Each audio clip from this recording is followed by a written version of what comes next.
Good Monday morning to you. Conrad Van Order, Damian Mitchell here with you on Morning JOX. And a big roll tide to at least half the state of Alabama. No, half of you probably didn't appreciate that, and I apologize. But yeah, the state still runs through Tuscaloosa. You have a young man by the name of Malachi Moore, first player to ever go 5-0. 5-0. In the history of the Iron Bowl rivalry, undefeated against the Auburn Tigers, and it was an interesting game on Saturday, to say the least. It was a really just an interesting weekend, starting all the way going back to Friday night, and some of the stuff that was going on in Athens, Georgia, there with an 8 overtime game, and then you get some unexpected surprises in the early slate on Saturday morning with Michigan taking down Ohio State there, and a lot of fighting this weekend, a lot of tension, a lot of emotion out there on the field, but it's rivalry week. That's what we expect. And down there in Bryant-Denny Stadium, you had a Alabama team that was reeling off their loss to Oklahoma. There was no shot of them making the college football playoff, and then there was a little bit of a shot of them making the playoff. And maybe some things that happened on Saturday are paving the way for Alabama to get back in. We'll talk about that a little bit later in the show, but Alabama knocks off Auburn 28-14, Damian, and it was a not a good game for Alabama. You had 4 turnovers, a lot of sloppy plays. You had some missed opportunities on long touchdown to Ryan Williams. Oh boy. You had some that burned me up. Questionable play calling on the Auburn side of things when momentum was potentially swinging back in their direction. And ultimately, at the end of the day, I think this was it was a very fitting way for the season to end for both teams, in the sense that, both teams have struggled at points this year. Alabama has been a better team this year, and that showed in the final result, but you had a sloppy performance from Alabama where you're like, okay, you're still good enough to win when you're not playing your best, but what could have been if you hadn't turned the ball over 4 times, how more lopsided would the score have looked. And then for Auburn, it was, you kind of got back to a lot of the things that killed you earlier in the year of maybe should have given the ball to Jarquez a few more times. Maybe calling some of that trick play there after a turnover when you had a chance to make it a 1-score game. Maybe that wasn't the best decision. And so ultimately, I think Saturday was a pretty good snapshot of both of these teams and how their seasons have gone. And, now we have a 9-3 Alabama team and a 5-7 Auburn team. And it was, if you're an Alabama fan, I think you're just happy you got the win, but, you're probably not super satisfied with the performance. And if you're an Auburn fan, you're probably looking at a few missed opportunities you had on Saturday. Yeah, like collectively when you watch the game, we're going to talk about that trick play. There were a lot of, I guess you'd say, questionable play calling decisions by Hugh Freeze and that Auburn offense, because to me, the fact that I think it was like at one point in time, Auburn had gotten into the red zone and Jarquez Hunter had 0 carries, but had 1 pass. Listen, I know in rivalry games, you're just trying to steal momentum however you can. You turned Alabama over 4 times. 4 times and still lost by 2 touchdowns. If I'm an Auburn fan, I'm probably glad the season's over, but it was very fitting that the last offensive play for old Peyton Thorne kind of just reminds you of exactly who he is. Now, granted, it was a great play by the DB as well, but it's kind of fitting how it all ended. But you're talking about the play to Keandre Lambert-Smith where they almost scored as time expired? Oh, yeah, my fault. That was a good play. The possession before then. Oh. That was different. It was. But no, I think if you're an Auburn fan, Jarquez Hunter only touched the ball 13 times. Well, 14. You right. You're right. He had a 1 pass attempt. Ends up being an interception. And I'm just sitting there thinking, for all the success that your defense caused, like your defense kept you within a puncher's chance the entire game. You were there. Like Jalen Milroe's legs was the ultimate equalizer. You felt like you would get him in third and mediums, manageable situations, but Alabama just kept executing. But at some point, offensively, it wasn't like Alabama forced your hand in certain situations. You still could have been able to run the football. Even Peyton Thorne with his legs was decent. Like he was manageable. He was serviceable. Yeah, he had multiple 7, 8, 9-yard gains. Yeah. And it kept the defense on their toes. It really did. But I think the trenches is what absolutely separated this ball game, both offensively and defensively for Alabama and Auburn. I think Auburn, they weren't going to be able to sustain drives because of the fact that Alabama's defensive front was just causing disruption. They were. And just when you look at the season as a whole for Auburn and really going back to this ball game, everything that was bad, it felt like it all came out. Like this felt like an early game for Auburn, and Alabama was in control. Once Alabama started jumping on them and it felt like they were starting to separate, Auburn really had no answer. And we'll talk about the little skirmish on the sideline. How did Malachi Moore end up with the penalty? Lord knows, I don't know. Because it seemed like it was 2 against like 17, and Keandre Lambert-Smith was the one that caused all of this. Great game by Keandre Lambert-Smith by far. He showed that he was the best receiver for Auburn this season. But he started it. Like, he started all of this. Oh, they didn't even throw a flag until, they had been over on the sideline for a second. Yeah, no, they were just letting him do that. He drove him like 17 yards out of bounds. Like, he kept going. Devontae Smith, he's like, what am I to do? Like, he has everything on me. He's got my helmet. It's off. Devontae Smith, one thing I will say. I don't know if I've ever seen somebody that fired up on a foot. Like, he wanted to go kill somebody. He was done with football. He was done with the football game. It was on site. It was whoever. I think he had about 10 coaches try to pull him off the sideline at different points. Like, emotions were high, but I knew at that point that Auburn had lost it. Like, they were just trying to find something to give them a spark. And Hugh Freeze, I do not know what he was thinking. One, you call the trick play after a timeout. Like, you're telling me you got to the sideline and y'all had a discussion, and that was the play that everybody agreed on. Like, yeah, let's go ahead and hit him with this. You knew something was up. Well, and that was the timing of that was just so terrible, in my opinion, because you look at the play, that led to Auburn getting the ball back with Jalen Milroe. One of the more frustrating plays from him on Saturday, where you have a 3rd and 2 or 4th and 2, whatever it was, where he's got to get 2 yards to get a first down for Alabama, and he's standing there behind the line of scrimmage, like trying to find a lane. It's like, dog, you're 6 foot tall, like fall forward, and that's 2 yards. Like, that's all you have to do. And not only did he not pick up the first down, he puts the ball on the ground. So you're in a situation there where if you're Auburn, you're like, man, we can move this ball down the field. You had the big play to Keandre Lambert-Smith right after that to get you in position. And, you're looking at a 28-21 ball game with about 10 minutes left if you're able to keep moving the ball. And I know they had problems in the red zone all day, but to call that play and afterwards essentially go, well, I guess we didn't coach him up well enough on the play, then why are you running the play? Thank you. If you're going to call out and blame that on the player for not executing the trick play you called, then you're going to say, well, maybe we didn't coach him well enough. Then why are you calling that in the rivalry game? That was the biggest opportunity you had all day if you're Auburn, to make it a game and put Alabama on their heels. And that's what you call? You take the ball out of Jarquez Hunter's hands for him to throw it. Yeah. To throw it. You seem to have a lot of confidence in Peyton Thorne doing that. It seemed to be your game plan going in. So why are you going to take the ball out of his hand? It just doesn't make any sense. And then the management there right before half, when they called the timeout just to settle for a field goal. Oh, yeah. After the, that was bad. After Alabama gets the ball back, and then they get a fumble on the first play. And I may have said some choice words about Hugh Freeze during that. And that was not great.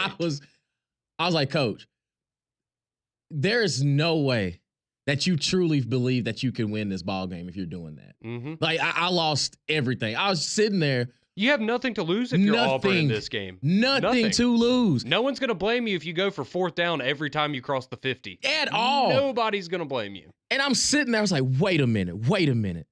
You gotten the ball back with like what, a minute and 21 seconds left. The momentum can swing in your favor in this situation if you find a way to put it in the end zone. But you call a timeout and then you go for it. You let it go to the 4th down and you kick a field goal.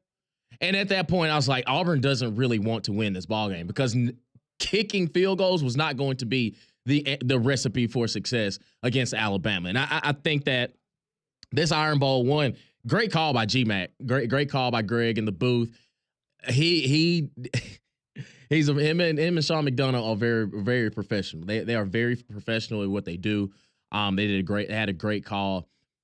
But I just think that if you're Auburn, you're glad this season's over. You're glad that this season, for all it's worth, it's over. Now you're in the transfer portal era. You got signing day coming up in a couple days. You have to do something. Now, year 3, it's make or break for Hugh Freeze. There is no more, we got time to figure this thing out. Nah. The seat is hot. Extremely. Because I don't understand. I truly could not understand the thought process of Hugh Freeze in a lot of these situations where you have everything is at your disposal. You have the upper hand. You have Alabama pushed against the wall. Their backs against the wall. Now, I will say Alabama standing up on defensive side of the ball in the red zone. Great. Absolutely. Defense wonderful. was huge. It was huge. Mm-hmm. But if you're Hugh Freeze, did you just not believe that y'all can get it? You're on what, the 3-yard line? Yep. And still at this point, like either the time is going to run out where Alabama is going to have to, they're going to get it backed up. They're probably going to take a knee anyway, or probably just call a quarterback sneak, get to the halftime mark. But you settle for a field goal. I'm puzzled. And also, after that first touchdown run. Oh, yeah. It was very convenient who missed the tackle there on the sideline. Mm-hmm. He could have sworn that 16 said that 4 wasn't faster than him. And like, Sometimes you just know there's a greater being at work with how certain things just kind of play out sometimes. There's no logical explanation for it, but I think there's a lot of people that probably would have said at some point, I feel like that conversation or those comments are going to come into play on the actual field. And sometimes you just know that, not to say that you could have planned that if you're Jalen Milroe or anything, but it's just, you love it when a plan comes together. Yeah, you outran the quarterback spy. There was one unblocked defender on that play. And he's chasing him on the sideline. Could have sworn he said earlier in the week that 4 wasn't faster than him. Well, you beat him on that play. He beat you on that play, DeMarcus Riddick. I'm looking at you, man. He sure did. I think Jalen probably, after the game, I'm sure people told him on the sideline, but I'm definitely sure after the game. At least he knows who he is now because he gets to watch him on a film study. Like, oh, man, so who was that touched me on the sideline? Oh, that's that guy. Okay. Yeah, so funny how some of those things work. But, yeah, if you're Auburn, I mean, this isn't a big surprise, but you already have some news coming out yesterday with Holden Geriner announcing that he's going to transfer. Yep. And he will be hitting the portal. Hank Brown, I don't know what's going on in that situation because you had people reporting that he was going to leave. Then he goes on social media and posts that he has not made a decision. He is not leaving. As of now, he's staying at Auburn. So a little bit of confusion there yesterday, but that's one quarterback down. We know Peyton Thorne is going to, he's exhausted his eligibility. Mm-hmm. So it right now will be Walker White and Hank Brown and I guess Deuce Knight if he ultimately commits to Alabama or Auburn, but he was at Ole Miss on Friday, so we'll see. Yeah, just taking advantage of those recruiting visits. Yeah, well, he's supposed to be making a decision either tomorrow or Wednesday. Early signing day is Wednesday, December the 4th, so a lot of big news coming out there, and that is, I will say, the good news if you're an Auburn fan is, okay, today's probably going to sting. Yesterday probably stung. Tomorrow maybe not the best either. But on Wednesday, when the recruiting news starts coming in, you're going to be riding high again and you're going to feel good about yourself. And that is the biggest positive about Hugh Freeze's tenure so far is that on the recruiting trail, he has done an excellent job. And it Hmm. looks like it's going to be another great signing class for Auburn. And Wednesday will get all of that started. But as we all know, this is the way that it works in college football, especially when you're probably not going to a bowl game. I know maybe they get in because of the API or whatever their academic achievements, and they need enough 5 and 7 teams to fill out the schedule, whatever it is. But um, year three, it's a big one, and you can finally turn the page there. And hey, this is what we've been waiting on all along, right? Was year three. Hmm. We knew this was this is where Hugh Freeze kind of planted his flag and said, all right, year three is going to be where we have the breakthrough, and you better have that breakthrough. Otherwise, I don't know if you're going to get a year four. I agree with you 100%. Well, it's time for y'all, baby. It's time for our listeners. 205-834-9450. The Jocks text line, phone lines are open. Talking Iron Bowl, talking just rivalry week as a whole. What an exciting weekend of college football. We'll get your reaction on the other side. Keep it locked right here on Jocks 94.5.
6:20 here on December the 2nd. Welcome back into Morning JOX. JOX 94.5. Damian Mitchell alongside Conrad Van Order. Oh boy, Alabama makes it 5 years in a row, winning the Iron Bowl 28-14 over Auburn. And really and truly, when you look at just the rivalry weekend that it was, there's the whole adage you can throw record books out the window when it comes to rivalry week. And it started off Friday night with Georgia and Georgia Tech in 8 overtimes. And it was probably one of the best football games, if not the best football game in college football this season. One, Georgia Tech, you had them. You had them early on. Mm-hmm. You jumped on them quick. You had them 17-0. You had them 17-0 and going into halftime, and you let Georgia come back. You let them come back. And granted, a lot of respect to Georgia for the way they performed in those overtimes, just trying to find a way, just scratching, clawing, do whatever you needed to do. And you ended up with a win. Congratulations. Ole Miss knocks off Mississippi State 26-14. Tennessee started off ugly, about as ugly as it possibly could be. It started off very similar to the Alabama game. Early turnover. Man. But then they come back and they handle their business. I was about to say, Tennessee. They handled their business. Yep, they took care of business. Absolutely. Knocking off Vanderbilt 36-23. And how about them boys from South Carolina? Just keep chipping away. I have come away with Shane Beamer this season. Like, man, you know what? This is what he has been building up. Because if you look at what South Carolina has been able to do with what they have overachieved tremendously. Them in Florida. This weekend, I was just sitting there like, you know what? Let it all be all. Let the chips fall where they may. But South Carolina, the way that they went out and performed in the 2024 season, Shane Beamer has a good claim of being coach of the year in the SEC. Yeah, I mean, they've been spectacular. And for them to, again, just a game where, I mean, they were down a lot. You know, it was tied for a good chunk of time, but it kind of just felt like Clemson had just a little bit of an edge for most of that game. And then, you know, what Lenora Sellers did on Saturday, I mean, he must have had, 3 or 4 different runs of 25-plus yards. I mean, every time South Carolina needed a big play to happen, he came through for them, and he's spectacular. I mean, I think at this point, based on what we've seen all throughout the year, I mean, right now, I don't know if there's a quarterback playing better football in the SEC. I mean, it's probably him and Jackson Dart right up there at the top right now. And I know a lot of people, after what happened against Florida, maybe knock Jackson Dart down a peg or two. But, I mean, he's the best dual threat quarterback in the SEC this year. Like, I know Jalen Milroe has 20-whatever touchdowns running the football. Lenora Sellers is a dude, and that's a guy that's going to be a problem for many years to come, I would imagine, in the SEC. Man, if South Carolina can keep this group together and go out in the portal and be the hunters a little bit, watch out for South Carolina next year. I mean, heck, they might make the playoff this year. That seems like that's going to be a popular conversation. Oh boy, between them and Alabama and maybe Ole Miss. Tuesday is going to be interesting. Yeah, I will just go ahead and say this for Alabama, just the gist of what it looks like will happen tomorrow. So the AP poll came out yesterday. Alabama moved up to 11th in the AP poll. So, of course, you had Syracuse knocking off Miami, and that allows them to jump up. And then South Carolina knocks off Clemson, which would move Alabama up a spot or two. So if that is how it holds up tomorrow, you would have Alabama at 11, which would mean they would be the last team in the field. However, that does not mean that they are guaranteed to get in because you still have Clemson and SMU playing. So essentially, this is how it lays out to me, Damian. I think that the committee is going to have Alabama at 11 because I think they're going to honor the head-to-head win over South Carolina, as they did last week when they put South Carolina behind both Alabama and Ole Miss. I think they will drop Miami behind Alabama and South Carolina probably like they did in the AP poll.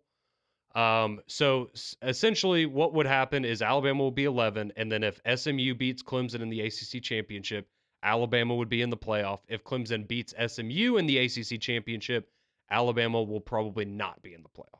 So you're an SMU Mustang fan. on If you're an Saturday. Alabama fan, you really, really, really want SMU to win the ACC. That is your, in my opinion, that is the only path Only you have to the exactly. playoff. And I will be honest, if I was doing the rankings, I would put South Carolina in over Alabama right now. They are playing better football, and I think that matters. When it comes to this point in the season, South Carolina has not lost since they lost to Alabama.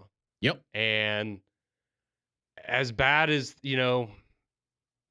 early on it was maybe a rough start for South Carolina, but they haven't looked as bad as Alabama did against Oklahoma. And I think ultimately Alabama you deserve the consequences of going and only scoring 3 points against a 6-6 Oklahoma team. Yep. So, but I'm not the committee.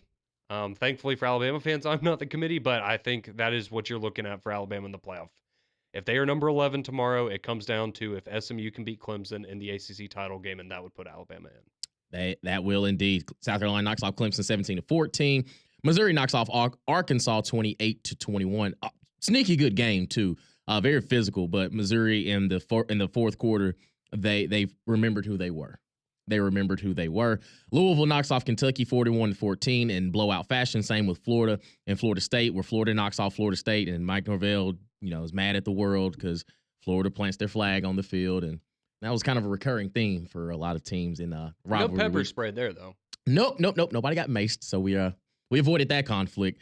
LSU knocks off Oklahoma 37-17. A good win for Brian Kelly and that program because they needed it. But the biggest game in the SEC, because we got the rivalry that we had always wanted, and the winner was going to the SEC title game.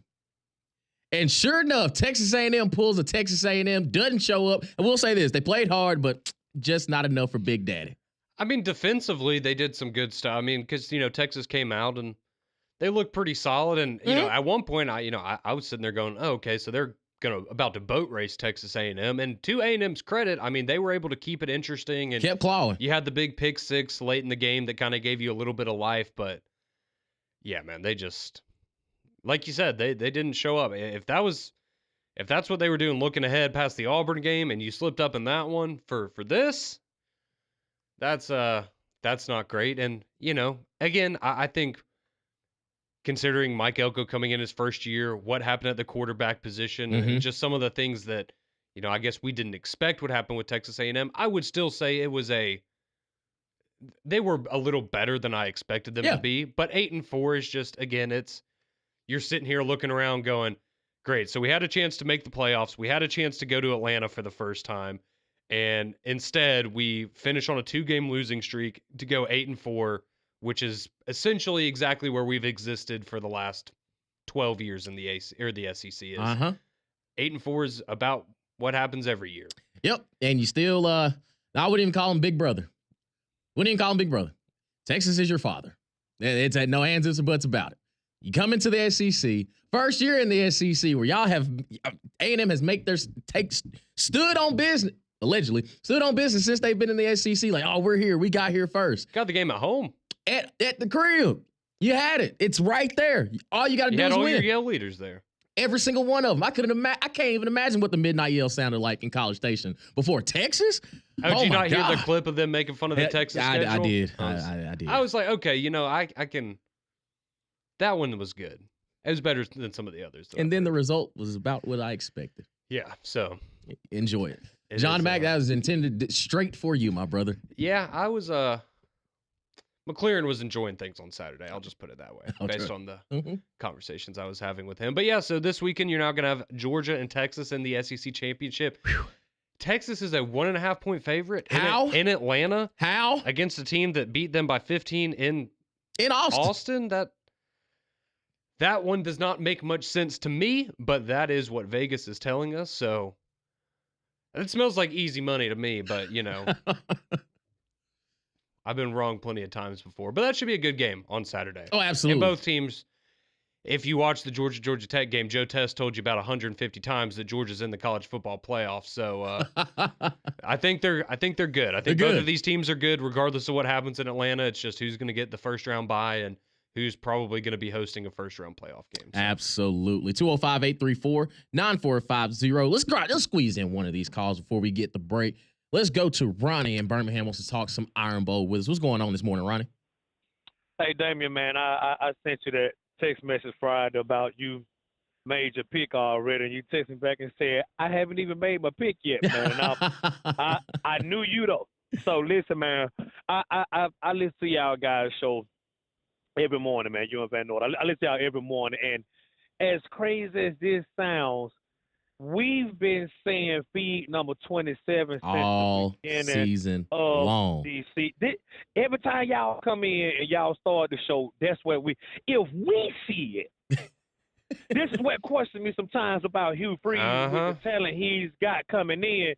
Can he manage the talent and keep it in with his decision making? Because the old saying is if ain't nothing broke, don't fix it. If number 27, if you give him the ball at least 20 times and we win every time, Come on. what do you? And then and then I'm gonna say this. 'Cause I know I got to go. We was not on the 3 yard line, Damien. We was on the 2 yard line, and you got one of the best backs in the country. And we're playing possibly for a Birmingham Bowl. And one thing I'll say about G Mac, he's very professional. If you didn't know that guy, you really would not know that Alabama is deep down in his heart because he's able to separate it Mm-hmm. from being a professional. Even he said right there, I got to get that to my tailback. Guys, I'm glad the season over with.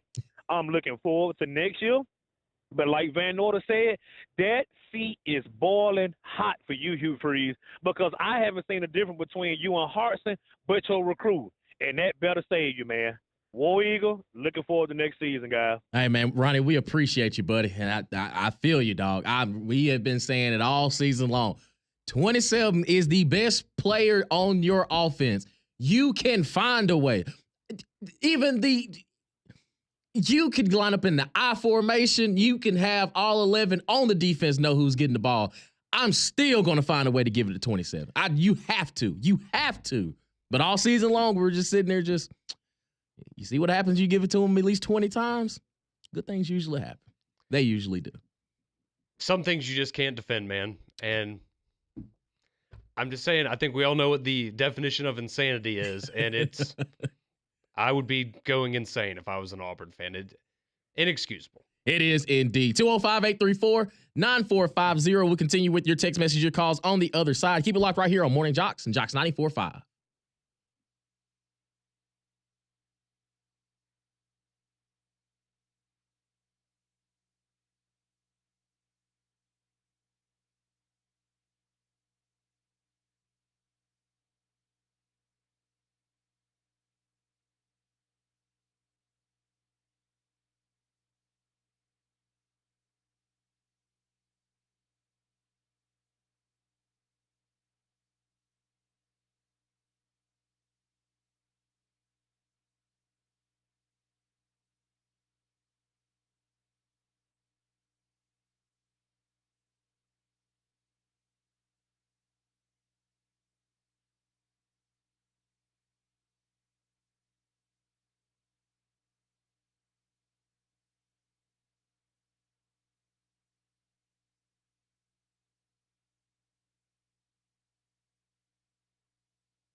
I saw the clip of this song from the Iron Bowl.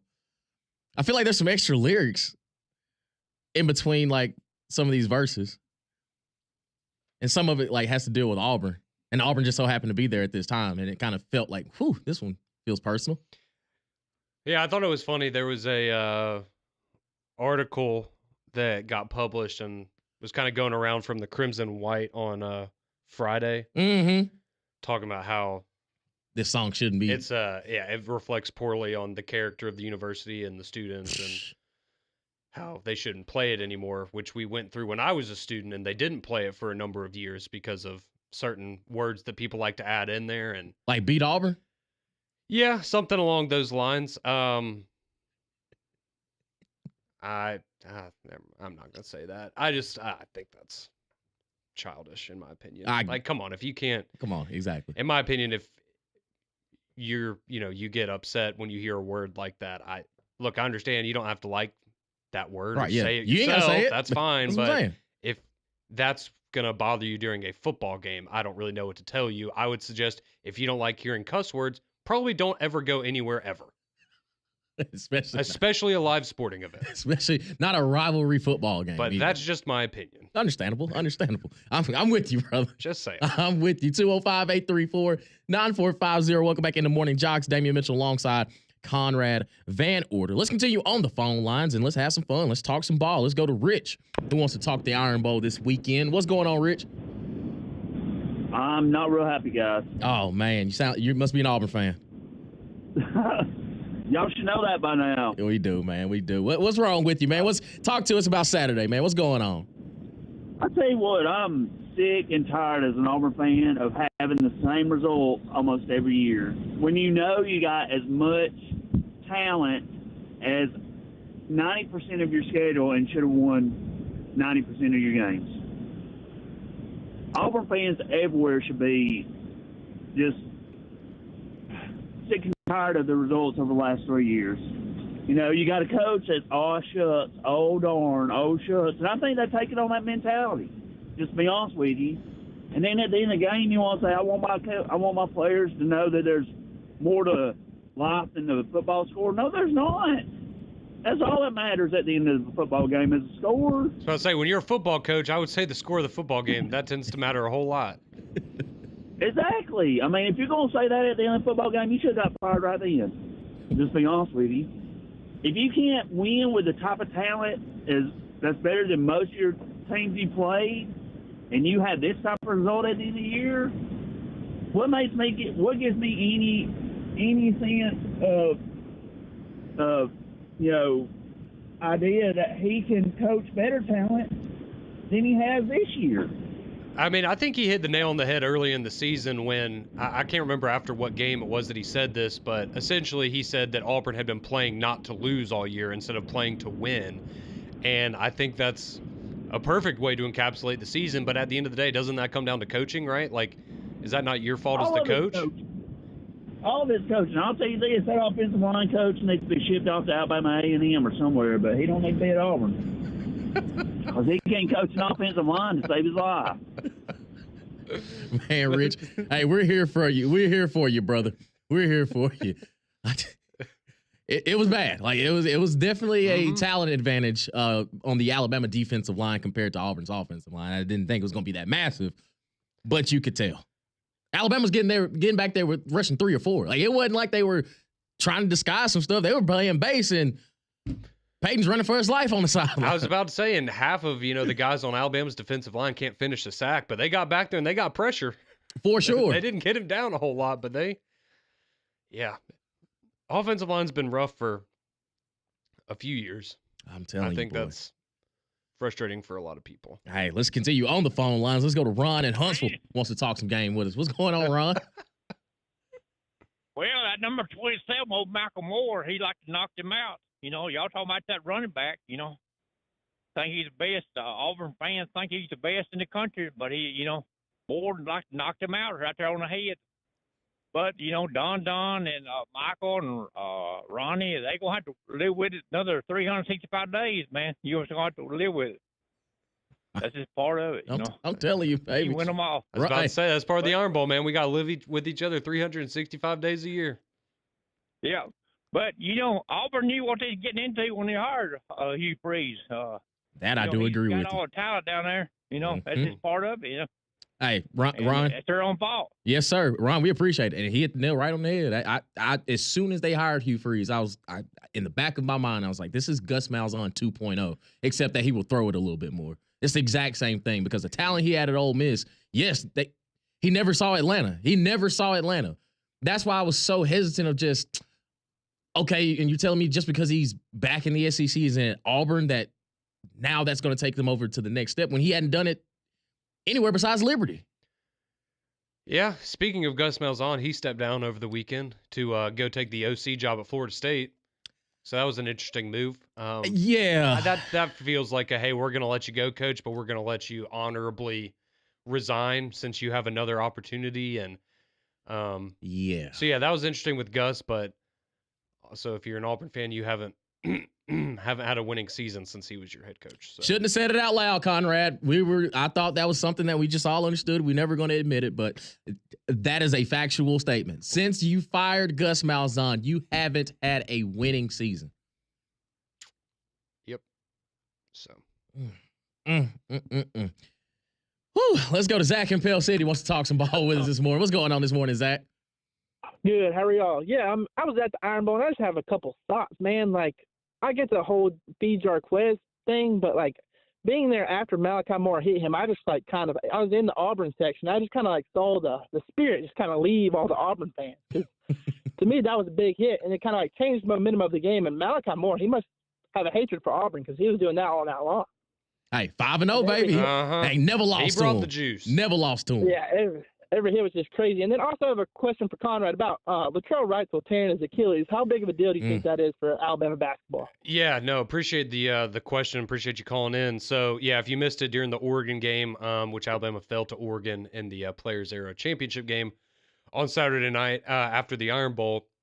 Yeah, so the Achilles is that's what it looks to be, and so he's obviously done for the year, which is really bad. And he had been playing spectacular basketball this season so far for Alabama. So, I mean, you kind of went through this last year, I guess, so you're maybe a little more prepared for it if you're Nate Oates, because Wrightsville got hurt last year and missed a significant chunk of time. But I mean, you're going to have somebody step up in the backcourt now. I mean, you're going to get more opportunities for guys like Aiden Holloway. I know when Youngblood, one of the transfers, when he comes back, I think he's coming back in the next week or two. Don't hold me to that. I'll double check on that in a break. But when Youngblood comes back, because he had a lower body injury in the offseason, and they've been kind of working him back. So the belief is that he will kind of fill that role. He averaged about 15 points a game last year. So you do have another veteran kind of presence coming in to fill that void, but no, Wrightsville was a big part of it for sure. That's definitely a big loss for Alabama. Absolutely. Well, got to hear from him. Probably not the most exciting phone call we're going to hear because his team ended up falling 28-14. But let's go to War Damn Don Don. What's going on, Don Don? Yeah, good morning, guys, and happy Monday to you. And Damien, let me talk to you for a minute, buddy. Because you saw my ignorant post Saturday night, and I did do an apology post yesterday that I already told Conrad about it, and I was wrong, and I apologize for what I said, sir. I don't care. Yeah, absolutely, brother. Everything. Yeah, it was, that day it was in the heat of the moment, and I was completely wrong. I mean, my guy, and you're right, my guy blocked him 10 yards out of bounds and everything, and why they didn't throw a penalty on him, I have no idea, but that's here and there. But Conrad, my friend, it's time for me to look at the next month for Auburn and Hugh Freeze is huge. Not just Wednesday, but we got to really work the transfer portal too, and we'll talk about this in a couple of days. But guys, on the play right before halftime when Hugh Freeze kicked the field goal, I don't know if y'all saw Jarquez Hunter on the sideline talking to another coach. He's shaking his head. And the body language of my team going in at halftime, I said it's over. Because, I mean, you guys came out in the third quarter and just went boom, boom, boom, 14 points just like this. Yep. And even Jason Campbell on the radio, you could tell he was upset. That was just dumb. And then how about the trick play call? Just okay, this is my deal on Freeze.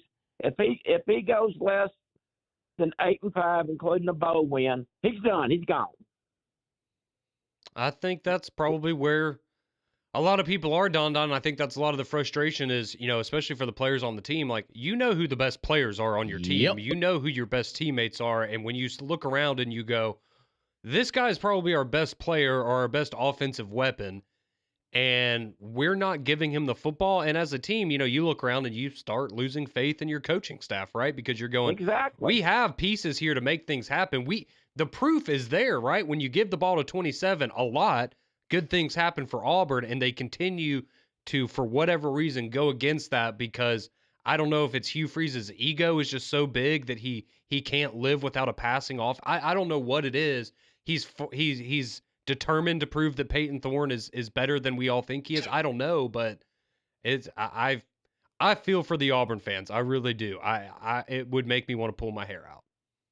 Well, yeah, of course it does, guys. And I mean, even McElroy said what I'm saying right here on the broadcast. And I mean, it was obvious. I mean, really obvious. Okay. Everything. I mean, and we made a game effort. And Conrad, I want to give you props. I went down there for all the pregame stuff, and Alabama has a great game day atmosphere. Everything. And you know me, I got right there on the front row, and Marty McGee was on TV all day. So I had a great time down there, Conrad, and everybody treated me great. I had no problems whatsoever.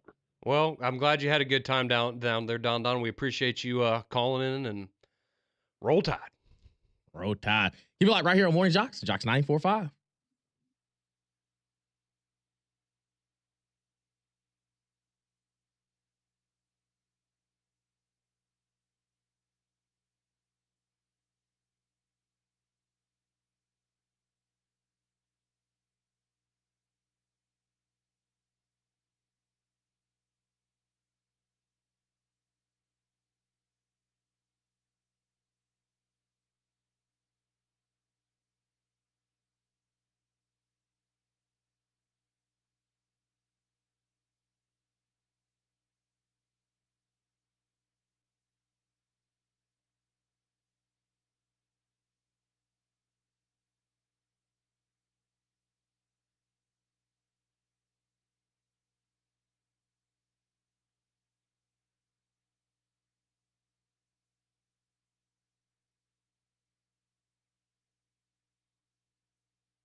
6:53 here on your Monday morning.